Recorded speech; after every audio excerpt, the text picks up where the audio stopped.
The Cheltenham Festival ended with rain and Gloucestershire and Sussex taking 1 point each from a NatWest T20 blast game which contained only one innings. That came from Sussex after Ross Taylor decided to bat after winning the toss. Gloucestershire made an encouraging start with Benny Howell holding a fine catch at mid-wicket to dismiss the in-form Luke Wright for 2 in the second over, bowled by David Payne. Chris Nash picked Matt Taylor as the man to go after, the 5th of the innings and Taylor's 3rd, bringing the batsman these 2 sixes and another 4 as the innings finally got moving, the total reaching 35 for 1 after 5 on a pitch where for much of the time the batsman failed to find any timing.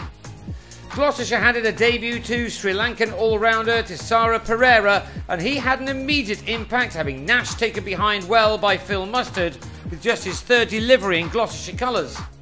Boundaries were difficult for Newman Taylor and Ben Brown to find, the 2 batsmen obviously pleased when they did manage to get the ball to the rope as they took the total to 70 from the opening 10 overs of the match, Howell and Tom Smith giving little away.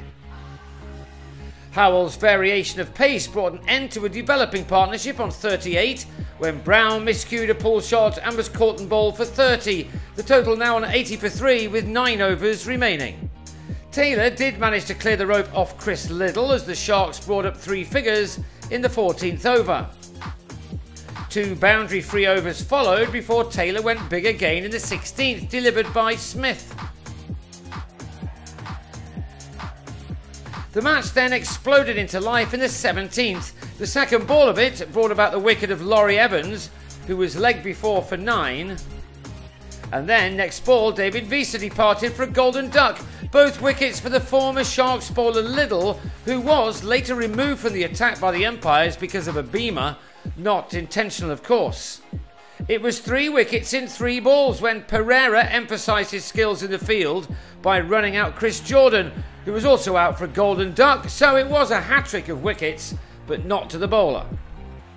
Before Liddle was taken off, he was taken to task by Jofra Archer, who hit him for 4 fours in the over, which had to be completed by Pereira. It cost 22 runs, which at least gave some respectability to the total. Sussex were to end on 156 for 8 from their 20, Archer falling to the kind of catch which would have been unthinkable just a few short years ago. The shot had 6 written all over it before George Hankins and Michael Klinger combined in spectacular fashion, Archer gone for a breezy 22. Payne ended with 3 for 13 from 3 overs as Klinger was in the action again a couple of balls later, as Will Beer was another to depart for a golden, Taylor ending unbeaten on 47, but the rain at the break then had the final say in the matter, with the match being abandoned. So it was, disappointingly, 1 point each for both teams. Next up for Gloucestershire is a trip to meet Kent at Canterbury on Tuesday, before the big one in Taunton next Friday. Sussex go to Hampshire on Thursday and Glamorgan the following night.